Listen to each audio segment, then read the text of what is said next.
14º Congresso Internacional de Jornalismo Investigativo da Abraji.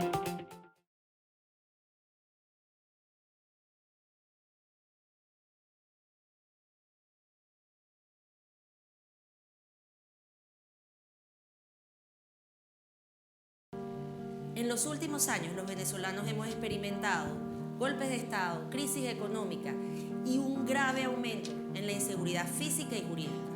Los medios de comunicación no escapan de esta realidad. Hoy los periodistas venezolanos nos enfrentamos a la censura, a la falta de transparencia y a la dificultad de acceso a la información. Además, la compra de medios masivos por parte de capitales afines al gobierno han reducido aún más el espacio para el ejercicio del periodismo libre. Los pocos medios independientes que sobreviven se quedan solos y aislados, debilitados hasta el punto de su desaparición. Cada vez es más difícil que se escuchen las voces disidentes. Esto debilita el ejercicio de los derechos ciudadanos. Hemos vivido ofensas, agresiones y amenazas por parte de altos funcionarios. El sentido común nos dice, guarda silencio, calladita te ves más bonita. Somos periodistas de raza, somos periodistas de calle. Y esta es nuestra vocación irrenunciable. Les presentamos Efecto Cocuyo, un medio de periodistas hecho por periodistas. Un canal de información que profundiza e investiga, que además no depende de ningún factor de poder que condicione su línea editorial. Ofrecemos contenido con un enfoque comprensivo que te ayude a saber dónde estamos parados. Desde la información ayudamos a tener una sociedad más democrática. Con tu respaldo vamos a profundizar en temas que pocos pueden contarte. Queremos hacer periodismo que ilumine. Queremos ser el medio que insurge en defensa de tu derecho a estar bien informado. Esto es un proyecto de vida. Cuando algunos nos sugieren rendirnos, nosotros decidimos dar la cara. Da el paso. El periodismo independiente necesita tu ayuda. Cada aporte cuenta. Desde ya te damos las gracias. Efecto Cocuyo.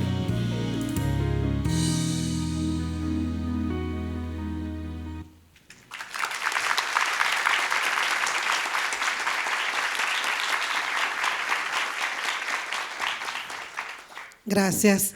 Eso fue hace 4 años. Y la situación, como todo el mundo me pregunta, ¿cómo está la situación ahora en Venezuela? Pues está peor. Ya, voy a empezar acá.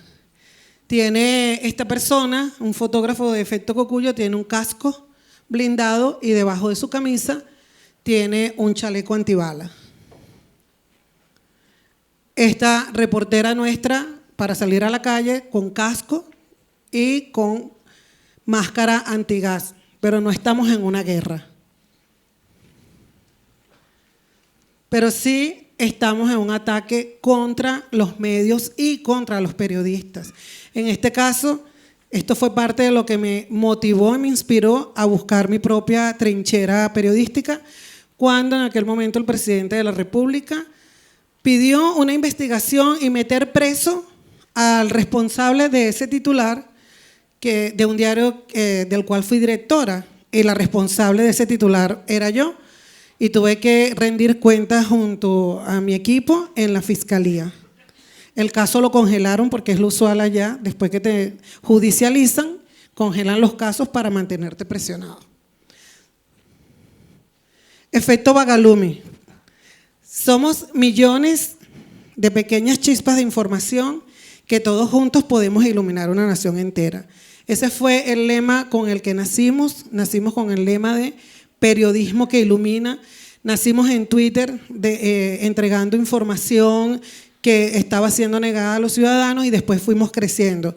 Y sí, nacimos en una cocina de una de nuestras socias, después estuvimos en una cafetería, después estuvimos en un sitio que nos prestaron y del que nos votaron, porque ustedes saben que a los periodistas no lo quieren en todos lados porque somos muy escandalosos.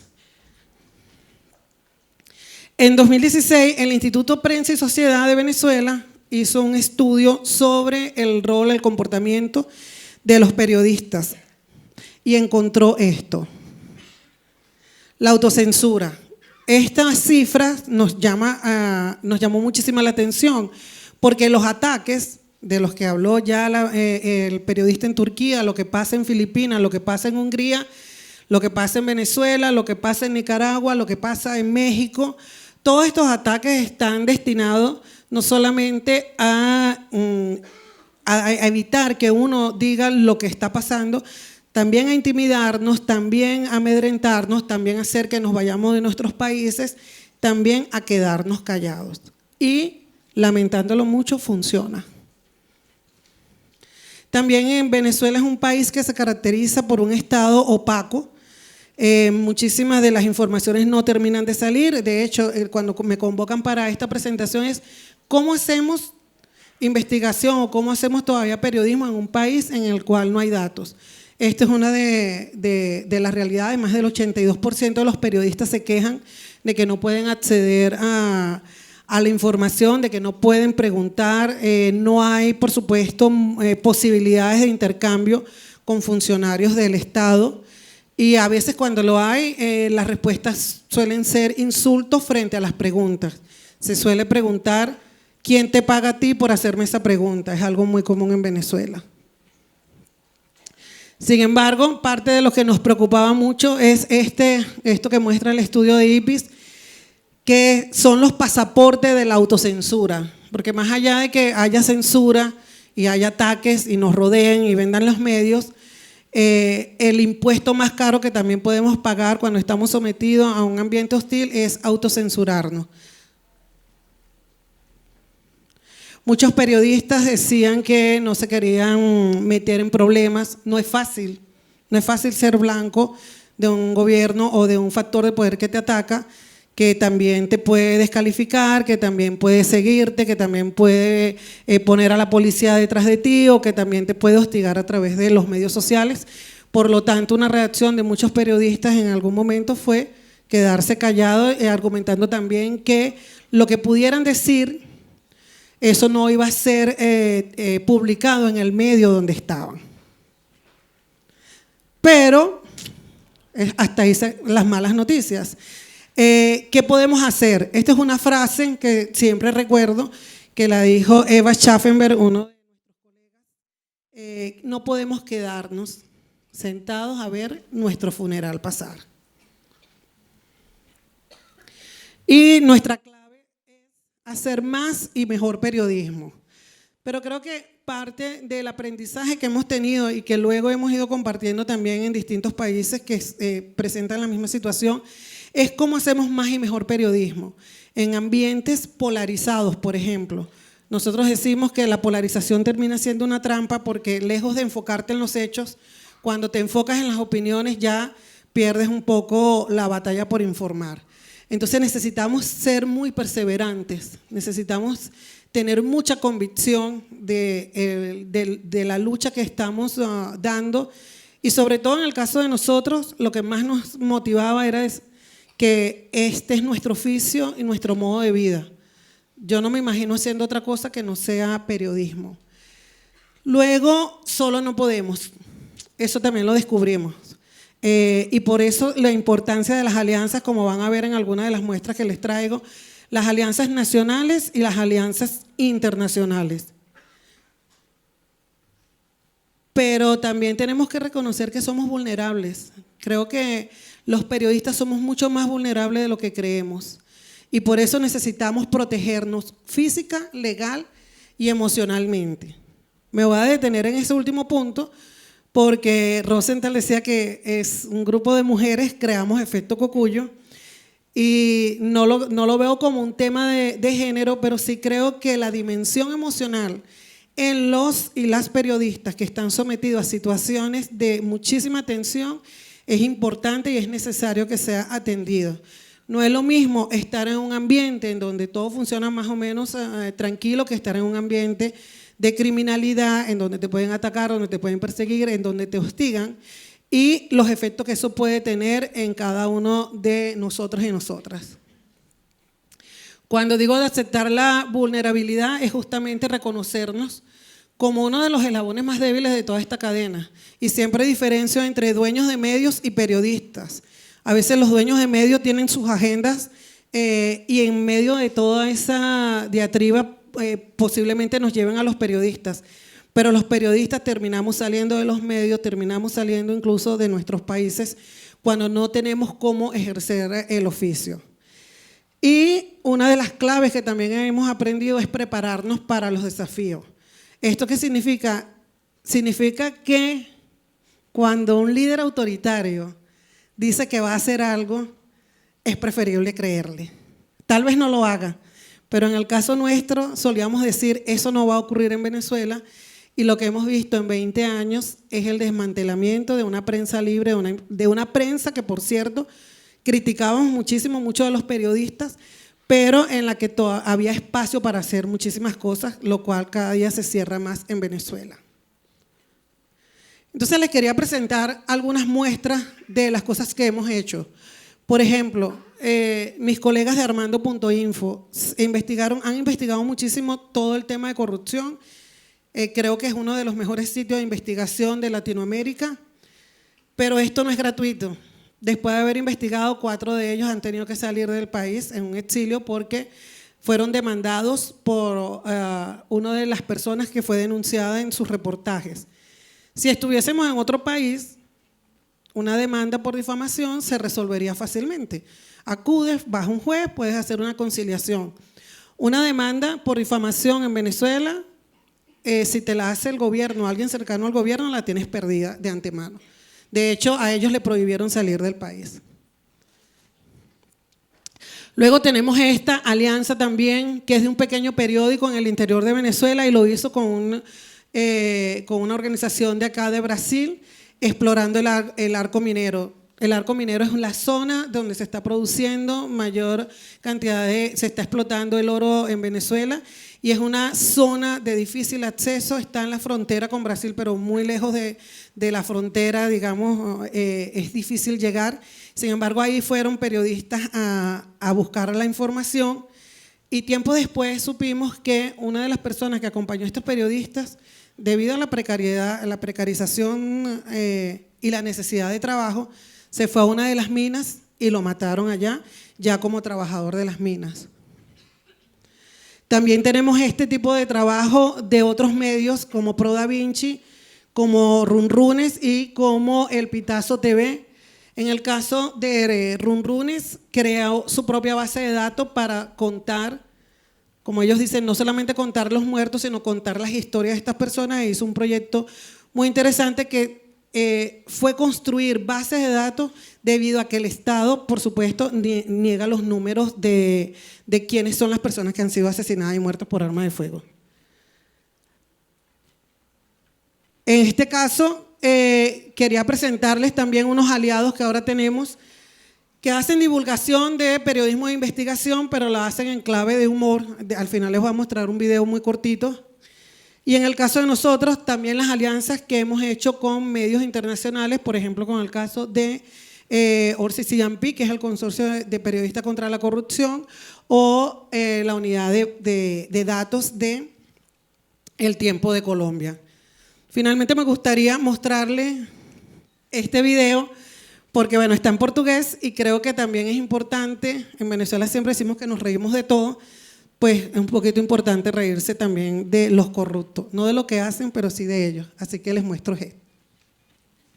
Que relação existe entre os segredos de alto funcionário da Pemex, próximo do presidente Peña Nieto, pagamentos de propina aos ex-presidentes do Peru e do Panamá, a crise energética da Venezuela, envenenamento com cianureto na Colômbia, o surgimento de movimento anti-establishment no Brasil e os belos lábios de Keiko Fujimori? Todos esses fatos têm relação com o maior caso de corrupção da América Latina. Primeiro, vamos ao ponto de partida. Posto de gasolina localizado em Brasília. Procurando gasolina barata? Ou delicioso pastel de queijo? Ou lavar a roupa? Ou se você é funcionário público buscando uma empresa confiável que sirva para enviar dinheiro roubado da Petrobras para suas contas em paraísos fiscais, o Posto da Torre é o lugar ideal. Como eu justifico esse aporte de 5 milhões de dólares? Olha, veja bem, cidadão, você coloca aí que a gente vendeu 5 milhões de aromatizantes em formato de pinheiro.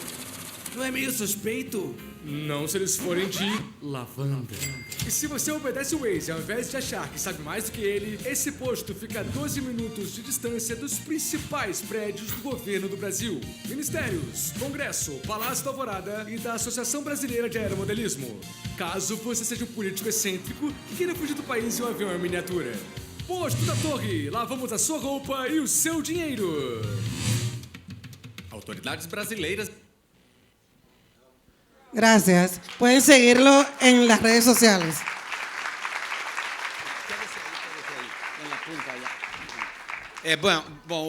É muito legal porque os jornalistas venezuelanos, no meio da maior pressão, no meio de um horror, sendo presos, sendo atacados na rua, mantiveram sempre o senso de humor e fizeram muitas coisas interessantes na internet em termos de sátira política.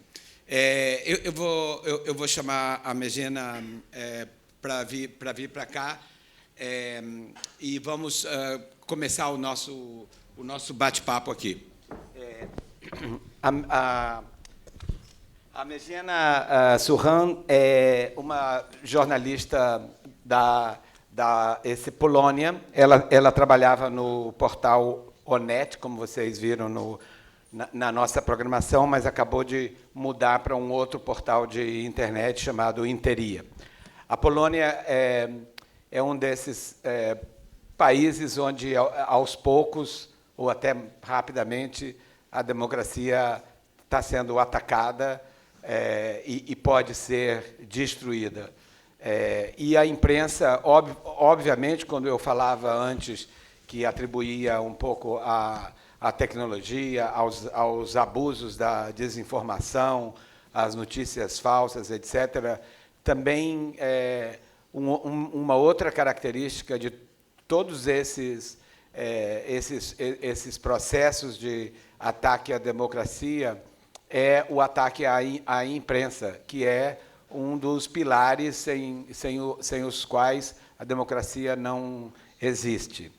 Eu vou pedir para a Magena, ela vai falar em inglês, eu vou pedir para a Magena começar dando um pouco o panorama geral da situação da Polônia, que começou a se deteriorar justamente há 4 anos, quando o efeito cocuyo estava nascendo na Venezuela. As eleições parlamentares na Polônia levaram a extrema-direita ao poder e começou esse processo. Então, por favor, Magena, dá um retrato geral do que está acontecendo lá. Okay, first of all, I would like to thank you so much for the invitation to this Congress. This is my first time in Brazil, and I'm already in love. I'm here for 3 days, and I really admire Brazil and all of the journalistic people from journalistic. Okay, I have to. Sorry, that was the problem. Voices in my head. All of the journalists from Brazil, because I feel that you're really united. You're almost like a family to yourself, and this is something the whole journalistic world worldwide could actually learn from you, and thank you. Coming back to Poland, the situation is not so sharp and not so clear, and I have to say that I wouldn't name the situation in Poland as a regime, because we still have free election. In the regime you have no free election, but we still do, and we still can publish what do we want to publish.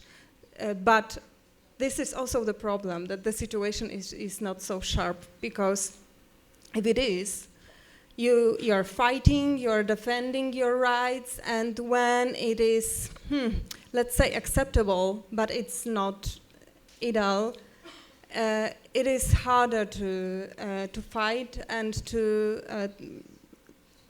know what you want from your country as a journalist. And we should definitely fight for many things. Also, when there's a very, very calm time, it's not this time so far in Poland, because as you said, Law and Justice Party, which is right-wing party, came in charge 4 years ago, and they started to do many things against the journalists. First of all, obviously, many attacks in social media. You mentioned at the beginning that we were all dreaming about communication, about giving the voice to everyone, and this is sometimes not that good. But also, for example, there are some particular parliamentarists who are always attacking journalists. And this is also, something we got used to, and we shouldn't. Because we are saying, this crazy guy is always attacking journalists, and we just got used to. We shouldn't get used to. It's not okay. And the second thing is threatening that they will change the law according to media. Just to explain the situation in Poland, we are the member of European Union, and we have this free market, because you have to remember always that the media, for us, for journalists, is obviously the mission, but for many people, for business people, it's also a business. So there are many companies from Switzerland, from Germany as well, who are investing simply in media business in Poland. It was like this many years before. It's nothing wrong. I was working for Onet. You mentioned my previous company, which the owner is a Swiss and German company, Rinier Axel Springer. Now I work for Interia. Interia's owner is Bauer. It's a German company. But you have to remember that this is something separated, simply. They want to have scores, they want to have money, but we are free as a journalist. It has nothing to do with our owner. And by the way, Germany, they have very adult democracy. They know what does it mean to have healthy media. So it's maybe strange, but I feel really, really comfortable working for non-Polish owner. It's not a problem for me. But there's a very, very big way to insult us. Like, you're German, you're not Polish. I am Polish. I feel Polish. I am working for Polish society. This is insulting for me when you're telling that I'm not Polish. But they do very often, and they want, it's obviously communicating to the society that I am not supporting Polish issues. So this is the way to change the law, not to let foreign businesses to invest in Polish media. We will see. So far, they are doing nothing because we have another election in this autumn. So I would say this year the situation of media is very, very comfortable. We are not attacked as we were, for example, a year ago. The threats of changing the law are part of campaign, but it's nothing more than threatening so far, so we will see. Obviously, another thing was the day when Law and Justice Party won the election. On the next day, state companies stopped to buy commercials in media which are not connected to government. And this was, believe me, a big problem. Yeah? So this is something we should also be very aware. Probably you know the situation in Hungary. There is a big threat that Poland will go this way. I mean, the Orban, he destroyed free media by economy. They stopped to buy commercials, to advertise in free media. They started only to invest into governmental media, let's say public media. And that was too much. That was something they couldn't fight with. We will see. So far, it is also, you know, in traditional media, it was we had this very big comfort that we were writing article, and that's it. Someone was publishing it, and now we are writing, we are editing, we are promoting on social media, and we also, our bosses maybe more, have to think how to monetize it. And this is something the governments know, that we have to earn money. Obviously, the last thing, which is not so, maybe not so big, but it is also a problem for us, that we are ignored in terms of getting an interviews from the government, from many politicians. They are going only to public media, and public media are under control, obviously, of the government. They feel really relaxed there. Actually, no tough question. You can say if it's a journalism or not journalism. I know that I am here to ask tough questions, because that's the way it is. And all of this situation generated terrific polarization, not only of the whole society, but also of the journalistic world. And actually, I hate the situation, because now we are talking in Poland. We are saying that we have right-wing media and left-wing media, and this is something I cannot agree with.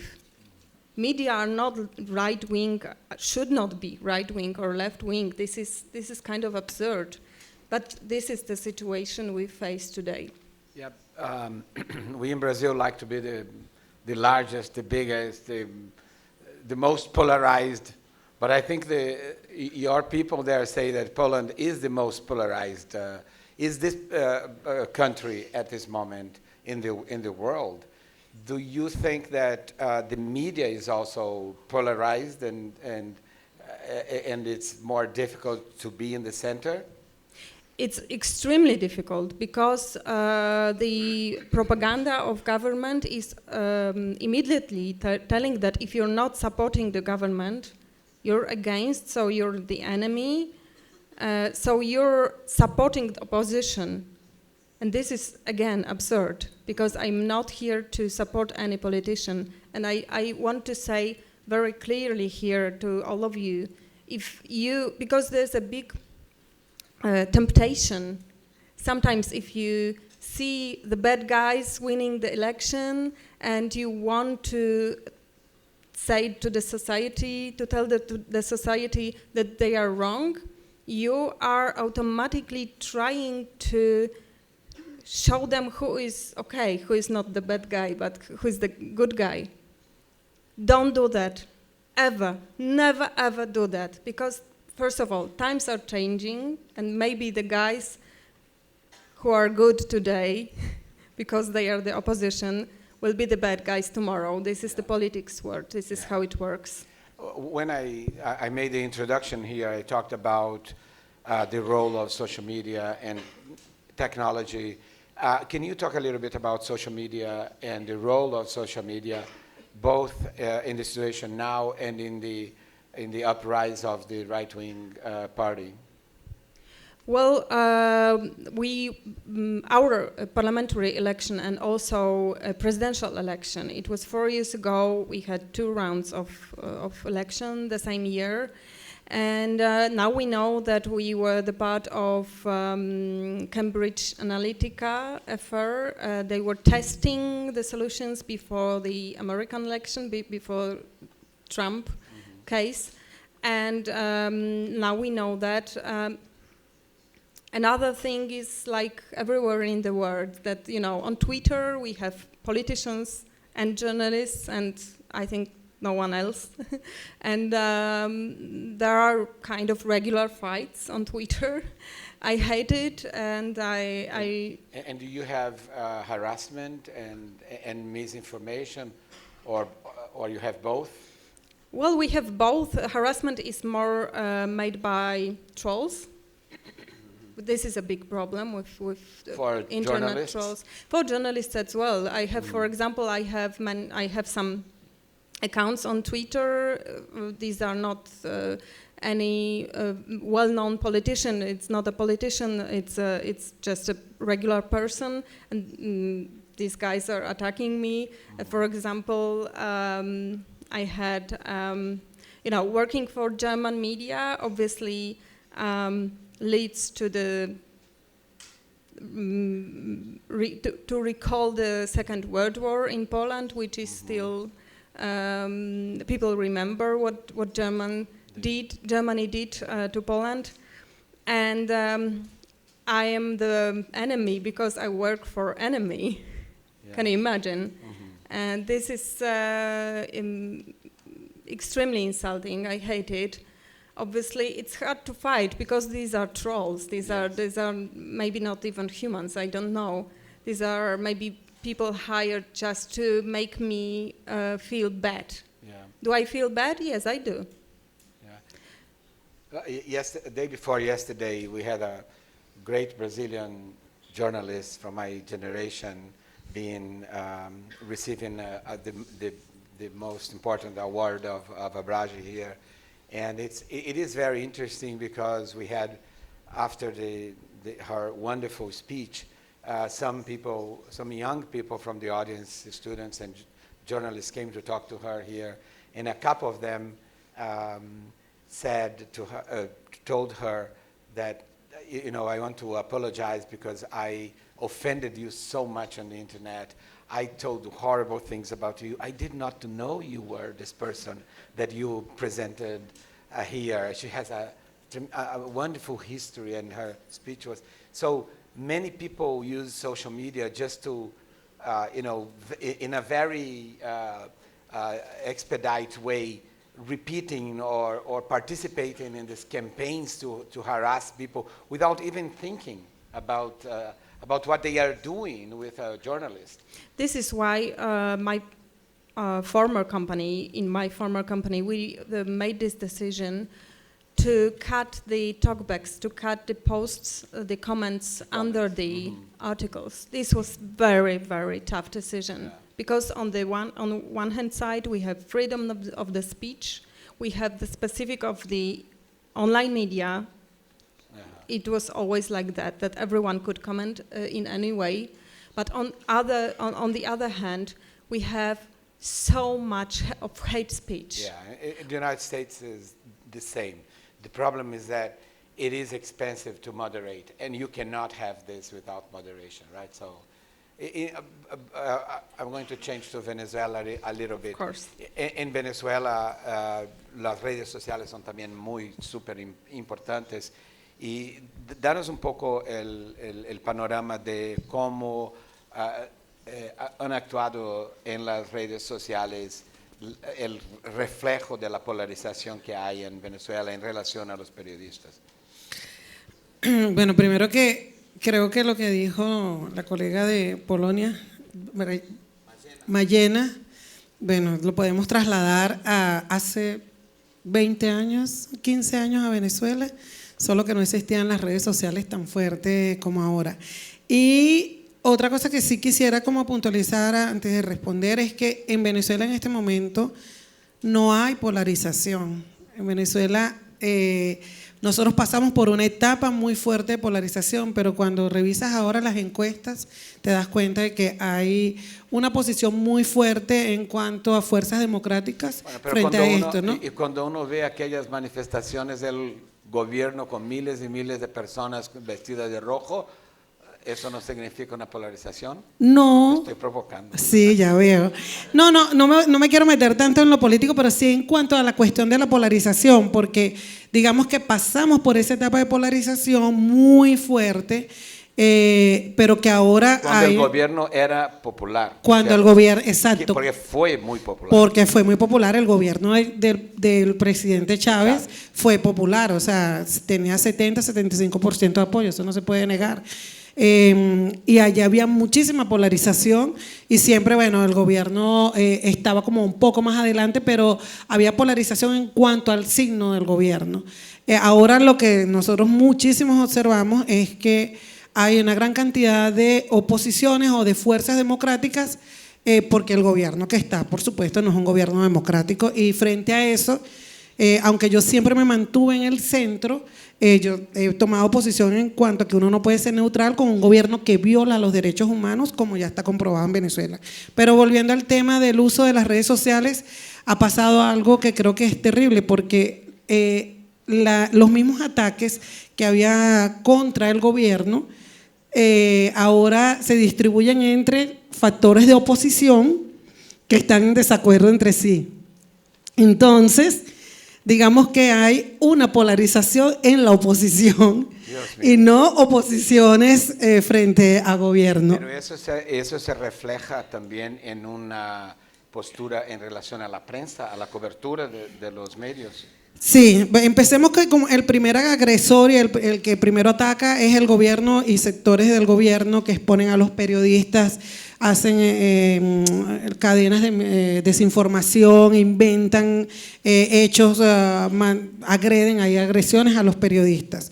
Y luego hay unas agresiones que vienen de personas que se identifican con sectores radicales de la oposición, que, por ejemplo, si algún medio, algún periodista se inclina por pedir una solución pacífica para la situación de Venezuela, empiezan a atacarlo diciendo que son colaboracionistas. Bueno, entonces hay como unas facciones allí de oposición y muy pequeño en algunos grupos de oposición que tampoco creen en la prensa libre. Y yo creo que eso también es importante decirlo, que no es solamente hubo ataques de parte del gobierno, que sí lo hubo, y si nos pusiésemos a ver quién es el principal agresor sería el gobierno, sino que también, sobre todo en las regiones, alcaldes o gobernantes locales atacan también a los medios y no quieren tener medios libres, porque bueno, podemos criticar a unos y otros. Yeah.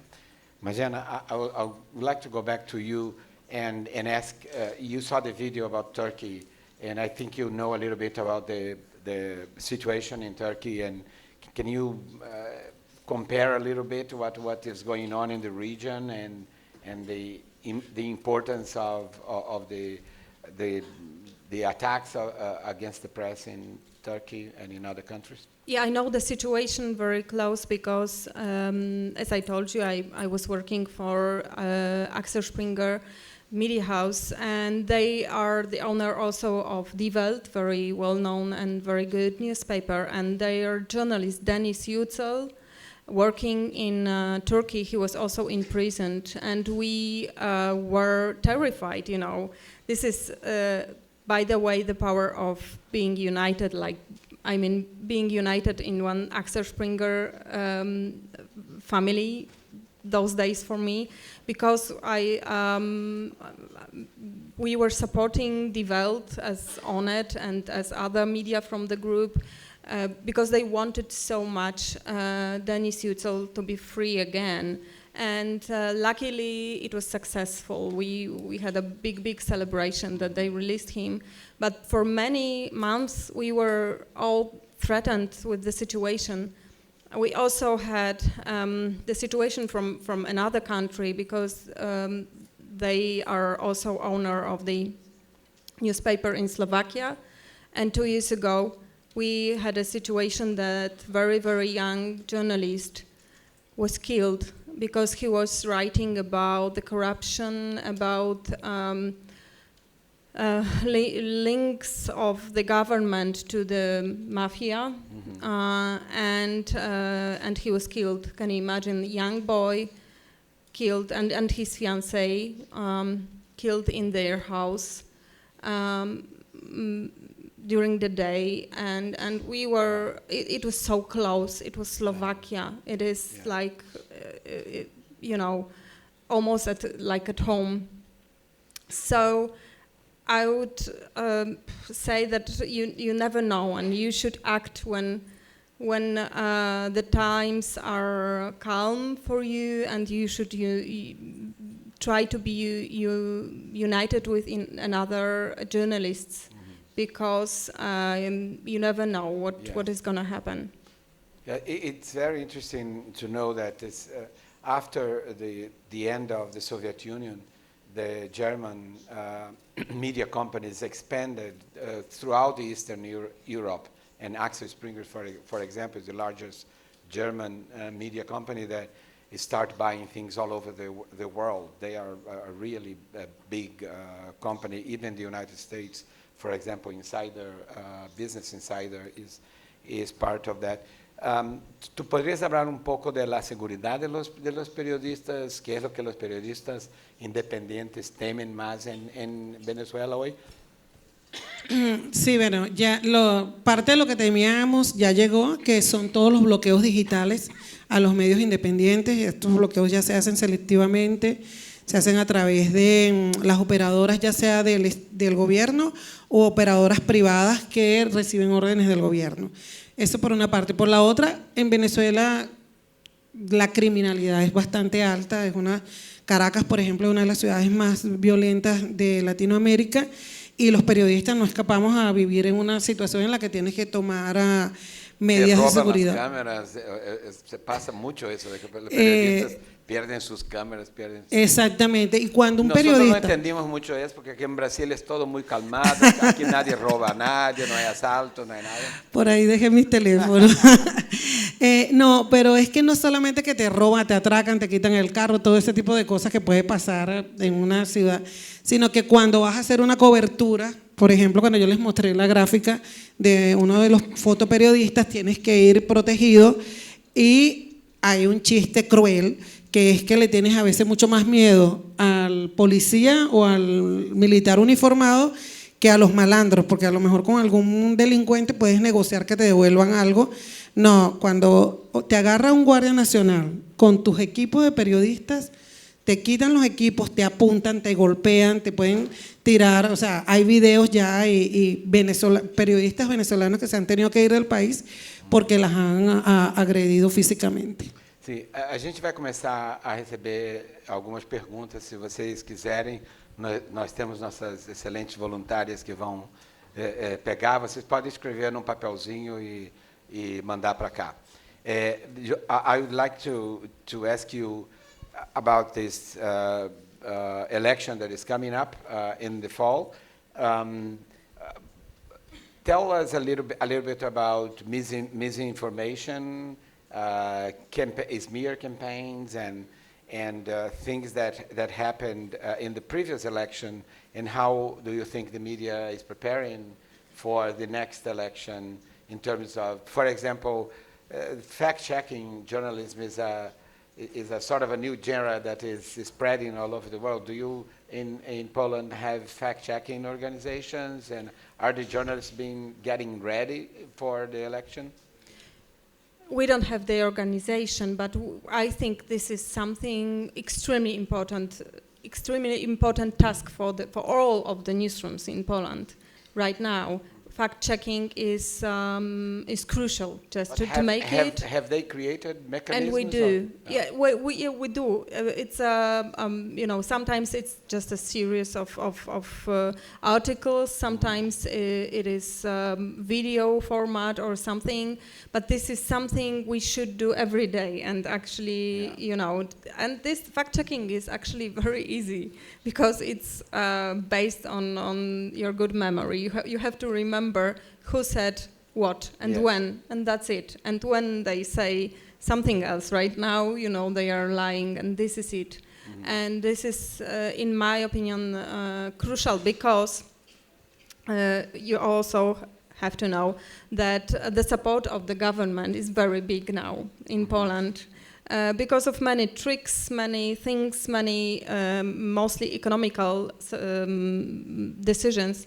But the problem is we are afraid, because we know as a journalist that too much power in one hand is always a disaster. It's a recipe for a disaster. So we are afraid that if Law and Justice Party will gain 2/3 of the parliament in the autumn, they can change the constitution, and this will be very, very risky. So this is our fear. So is there a possibility that they can really attack freedom of the press? Yes, they can. Legally? Then they can do literally everything. And Kaczynski, by the way, the head of the Law and Justice Party, he's a very smart guy. And he knows that having media is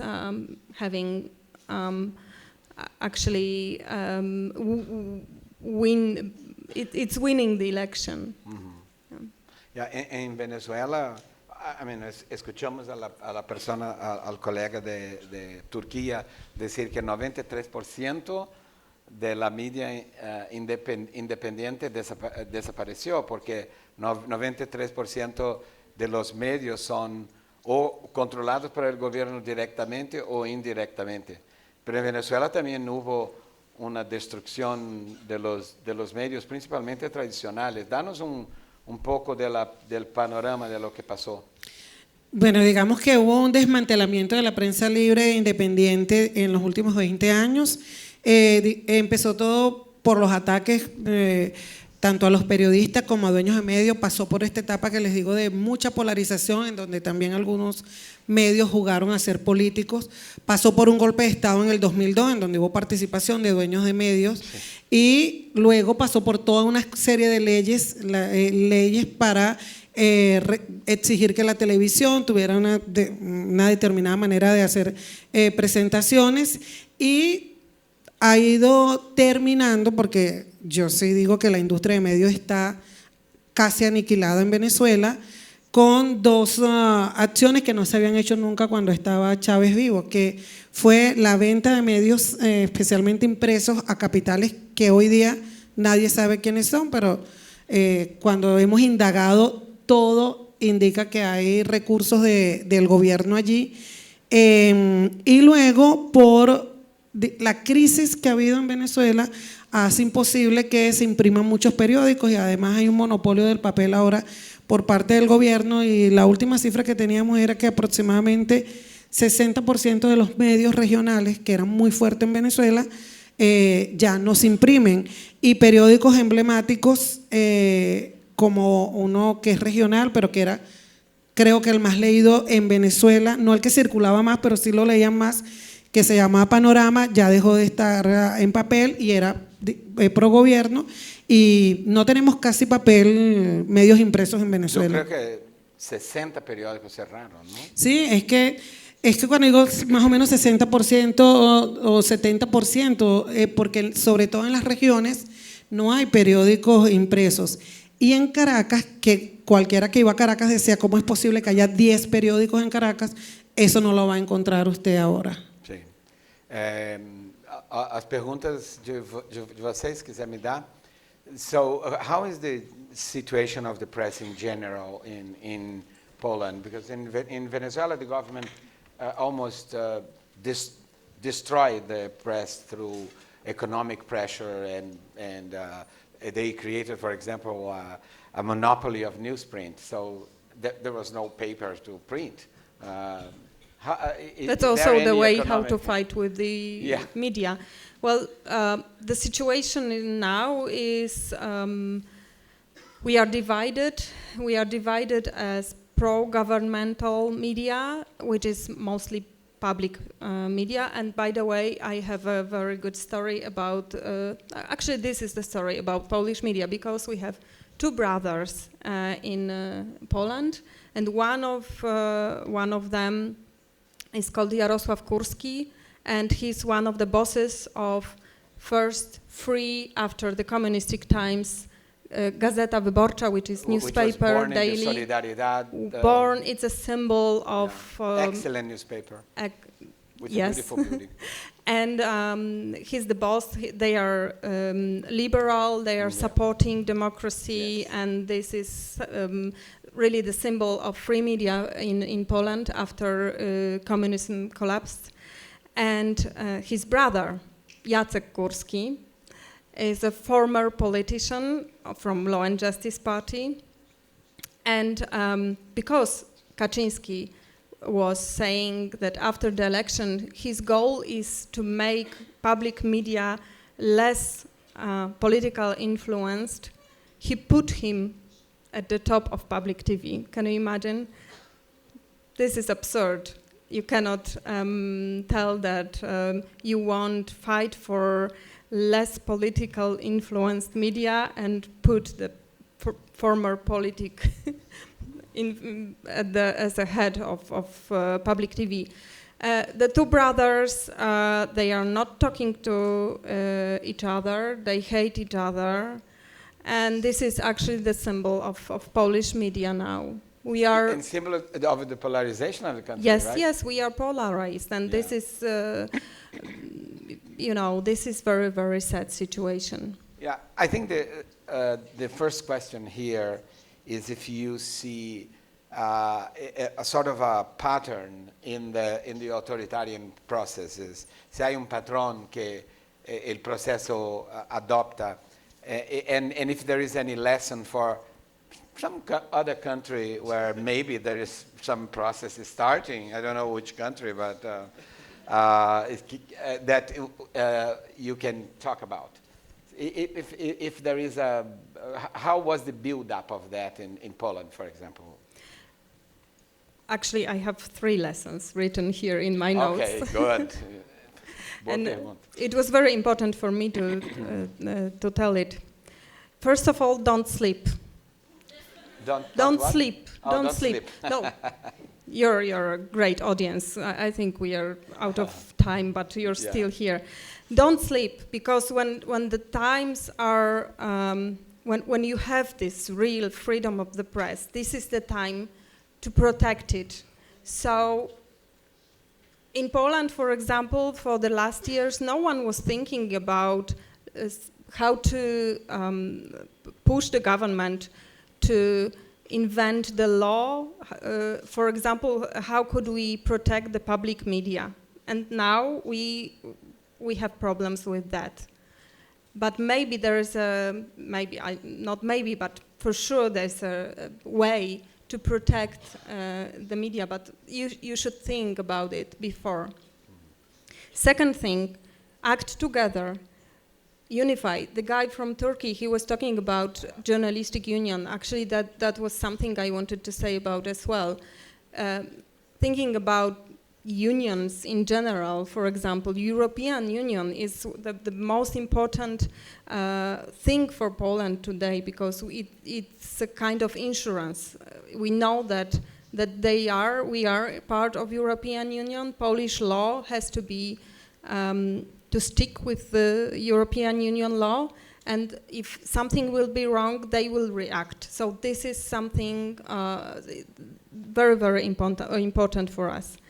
And third thing, always remember to support values, not the people, not the particular politicians, but your values. Ask yourself, why am I journalist? What is important for me? Democracy? Yes. Freedom of speech? Yes. Freedom of the press? Yes. But not the politicians who are shouting that these are their values, because the next day they can change their mind. Yes. ¿Alguna lección de cómo evitar que el proceso llegue a donde llegó desde el punto de vista de los periodistas? Sí, me estaba acordando, ¿vieron la película de Black Mirror? ¿Se acuerdan? ¿Cómo se llama? ¿Baila conmigo? Los muchachos. No, tú no la viste. ¿Quieres bailar? La película de Black Mirror, que tenías que tomar decisiones, que era interactiva, ¿no? Como hay un patrón, entonces lo primero es, atacan a los periodistas y los descalifican. ¿Qué haces? Si respondes descalifico, insulto, pierdes. O sea, si te metes en la pelea, pierdes. Sugerimos nosotros hacer más y mejor periodismo, no meterse en la pelea. A los dueños de los medios también tienen 2 opciones: o se alían con el poder, eso suele suceder, o hacen periodismo. Si se alían con el poder, van a perder. Eso es lo que vimos en Venezuela. Entonces, mejor permitir que se haga buen periodismo. Cuando creer, que es lo que conversaba inicialmente, que cuando un líder populista, autoritario, y no tiene que ver con que sea de izquierda o de derecha, ya eso es una receta que está comprobada, que funciona, ataca a los medios, y creer que no va a pasar de allí es una ingenuidad. Entonces es mejor estar preparado. No podemos predecir el futuro, pero es mejor estar preparado, porque la tentación es muy grande. La tentación del quien está en el poder de quitarle poder y descalificar a los periodistas y a los medios es demasiado grande, y además somos muy vulnerables, es muy sencillo hacerlo, porque muchos periodistas dejan de hacer periodismo porque ¿quién quiere estar expuesto? ¿Quién quiere que lo persigan? ¿Quién quiere que lo insulten? Nadie quiere eso, y muchos dueños de medios en algunos casos creen o sobreestiman su poder frente al poder político y económico. Yeah, I'm going to join mix two questions here. One is to Magena is what kind of arguments the politicians use to harass the media and try to question the reliability of media. The other is a little bit how you deal with the audiences, because it's not only the politicians harassing, but is there more problems with the audience that is accustomed to the line, the editorial line of the news organization? Well, the first thing is, that there are two types of fake news. One is simply telling fake news, and the second, when someone is telling the truth, you're saying that this is fake news, and this is something politicians like to do everywhere in Poland as well. So when we write true stories about what their mistakes or their problems or something, first reaction is, no, it's not true, it's a fake news, classical fake news. It's always this German media. They don't like whatever they write, it's always not true, and obviously part of the society believes that, because they want to believe that this government is very good one, because this government is giving money, is supporting their opinions, and this is the big problem. That people. I work for online media for 18 years, and I have this very big experience in the second question was about the audience. Yeah. The audience is myself going by bus, for example, to work, and I have, 3 minutes to check the news on my mobile. This is the audience in general today. This is not the person who's sitting for half an hour, like in the old movies, with the newspaper during the meal and in the morning, and I have plenty of time to read. No, now we have 3 minutes, and we are fighting not only with other media, we are fighting for these 3 minutes with social media, with emails from the office, with many different things, with YouTube, with Instagram, and so on. So this is very big risk, because people are reading, it's not in details. They are reading headlines, so now you have to be extremely precise. And this is an art. In the United States where I live, that's the main problem now, is because people read just the headlines, and when the president says something absurd, a lie that is obvious, the press puts it in the headline. It doesn't matter that the story is saying that it is a lie, because it is already disseminated, and the press ends up helping to spread the lie, even if in the text it say it's a lie. It's a new kind of problem, because we have never had a president who lied so much. According to the Washington Post, more than 8,000 times since he has been a president. They have a list, 8,000. Pero regresando a Venezuela, hay dos preguntas aquí que quería combinar. La primera es preguntar, primero, ¿cómo sobrevive financieramente la prensa libre en Venezuela, ya que están censurada y atacada, etc.? Después, la otra pregunta es, ¿cuánto tiempo tardaría para restablecer una estructura de prensa independiente después que Maduro se vaya? ¿Se va? No sé.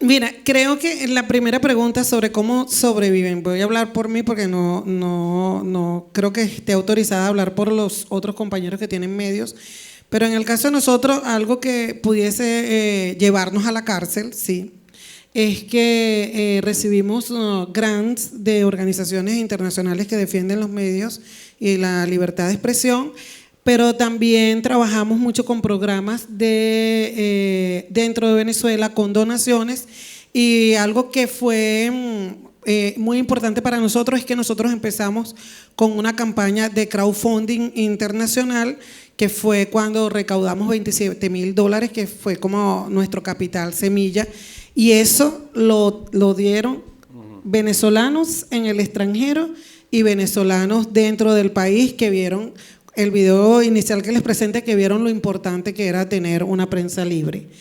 Sobre cuánto tiempo puede llevar la restitución, la recuperación de la industria de medios, bueno, puede llevar muchísimo tiempo. Lo que nosotros hemos discutido muchísimo es que los periodistas y las periodistas que hemos formado medios y que estamos en pequeños medios independientes, bueno, yo soy de las que creo que cuando vuelva la democracia vamos a hacer una especie de parias, porque nadie va a querer tener tanta gente emancipada en una redacción.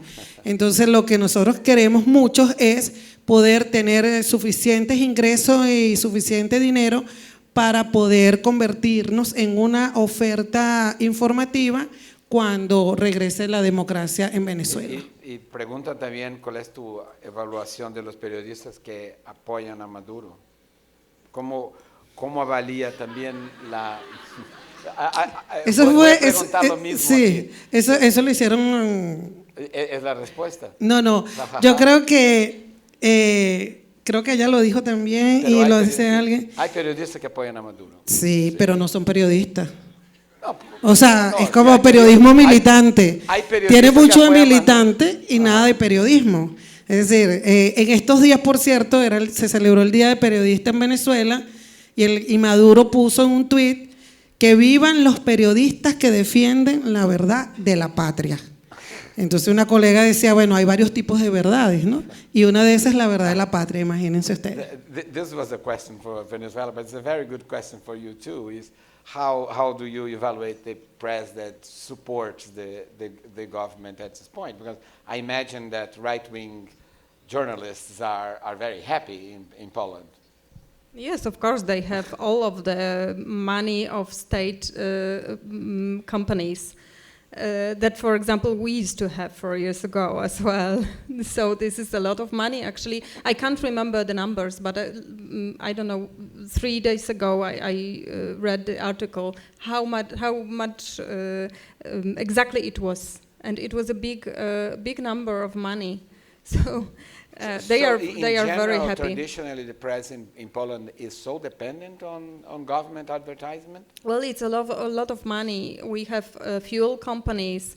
We have many companies which are state companies, and these are very rich companies. Spending a lot of money for advertisement, but even if this is the problem of the big bosses of the media companies, and they are doing very good jobs so far. We don't have to fire journalists because we don't have state companies' money. They also asked, is it possible to stop authoritarian governments to suffocate economically the media? Yeah, this is what happened in Hungary, as I told you. Yeah, I'm not going to ask Luz Meli because they have already suffocated in Venezuela. Yeah. But, there is another question here that is almost like asking, do you think the press can really have an effect and improve or stop this wave of authoritarianism and anti-press movement? It's almost like asking, if the press is really enough to stop I would say the bad guys. You know, I'm a natural-born dreamer. I'm an optimist, and I would say, obviously, yes. Who, if not the media? We are even responsible to do that, but we have to act in a journalistic way. So this is not about shouting, who shouts louder. Yeah. This is not about that. This is about pointing. This is about fact-checking. Yes. That's why I said it's extremely about important. Facts against lies. Facts against lies. This is about being brave right now. This is about not being afraid. If you got this big news, Yes. just publish it. Yes. Sometimes you need to be brave right now because you know immediately after 5 seconds after publishing, the Twitter will be full of, sorry for saying that, full of shit about you, about yourself. But this is how we agreed to act, making this decision to be a journalist.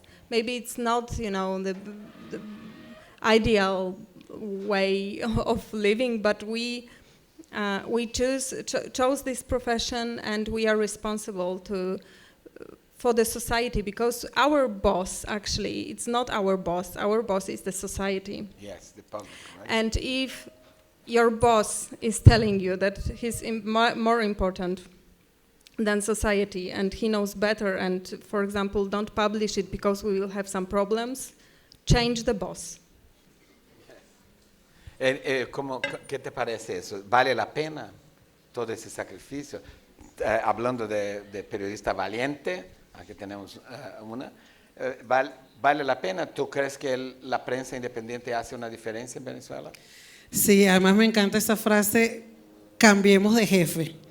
Nosotros de verdad nos debemos a la gente. O sea, nosotros siempre decimos en Venezuela, y lo dice mi socia Laura, hagamos un periodismo que camine con la gente, porque también tenemos que preguntarnos por qué medios y periodistas somos un blanco tan fácil en medio de todos estos ataques.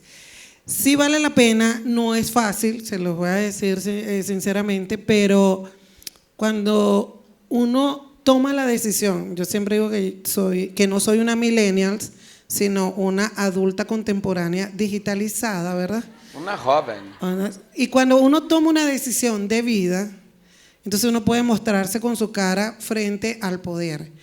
Claro que por supuesto el poder puede actuar como quiera, pero lo tiene. Es como el poeta decía, bueno, el hombre armado no delibera. La única arma que tenemos nosotros es contar las historias. Y algo que me dijo una persona que además tenía muy mala fama porque la gente decía que era bruta, no les voy a decir quién es, fue fuera del país, y esta persona me dijo, si todos los periodistas se van de Venezuela, ¿quién va a contar lo que pasa en Venezuela? Entonces, muchos periodistas estamos en Venezuela, y si no estamos en Venezuela, estamos contando las historias de Venezuela, y yo siempre sí invito a todos los periodistas a que vayan a Venezuela, porque hay muchas historias que seguir contando. There's a question for you, Mariana. If the government attacks have already had an effect in damaging the press credibility, if the population has already been contaminated, and the person says, as it is happening in Brazil, is the government being successful in destroying the reputation of the press? I would say, journalists are also the people only, and we make mistakes sometimes. And this is not on purpose because we want to support someone, but we make mistakes. It's natural. And just to clarify, Brazil has one of the best, Brazilian press has one of the best levels of credibility among the people. In the study of Oxford, I don't remember if it was Reuters Institute or someone in Oxford who did a list of countries. So I'm not sure if Bolsonaro has already destroyed the credibility. Maybe the credibility was not very high for us or for sectors of the country, but anyway. Congratulations, because it's not the same Yes, in every country. Dramatic, congratulations. But the last question, and I think maybe it's time. What is the evaluation that both of you have? ¿Cómo evalúas el periodismo en Brasil por lo que viste, por lo que conoces y qué consejos tiene para el periodismo brasileño?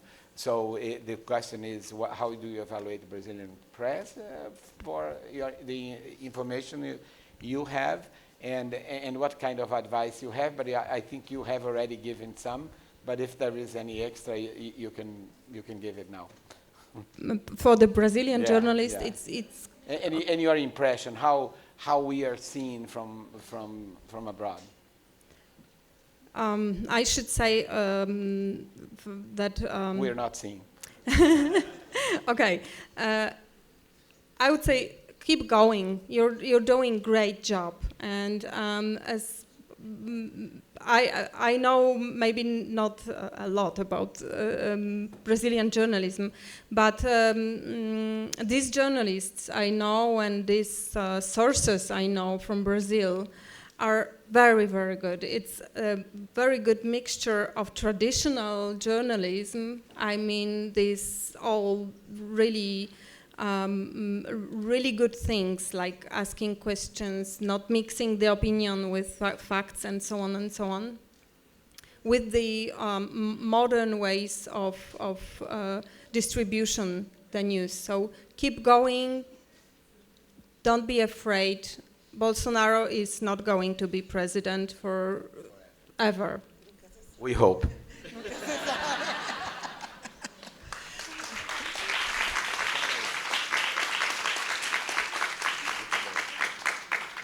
Bueno, voy a decir algo que va a sonar populista, pero es que yo estoy enamorada del periodismo brasileño, porque en los últimos meses y años he conocido muchos periodistas brasileños y he venido, en este último año he venido ya varias veces acá, y cuando tuve que tomar la decisión, porque tengo que pasar un tiempo fuera de mi país por razones de seguridad, cuando tomé la decisión, dije, bueno, me vengo a Brasil. Entonces, voy a estar aquí en Brasil aprendiendo a falar portugués y aprendiendo de periodismo. Y de verdad, estoy muy agradecida.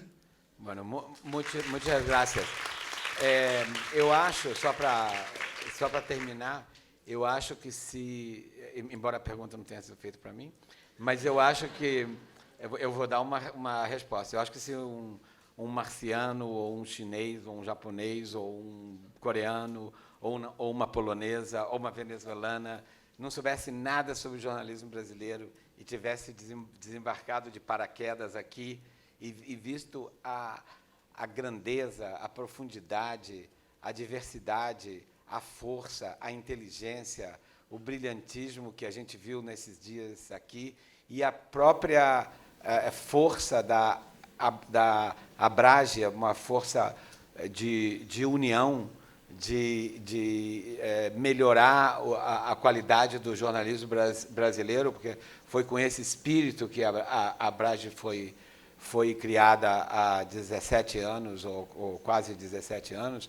Ele diria, esse marciano que parecia aqui ia ficar muito bem impressionado, talvez até ia ficar enganado, porque ia pensar que o jornalismo brasileiro todo é dentro desse espírito, mas eu acho que aqui tem o que há de melhor no jornalismo brasileiro, e a Abraji é uma demonstração de força da melhor parte, eu acho, do jornalismo brasileiro. Queria agradecer muito a vocês que vêm a Abraji, que fazem a Abraji, e ao nosso presidente, Daniel Bramati, que é o nosso rei.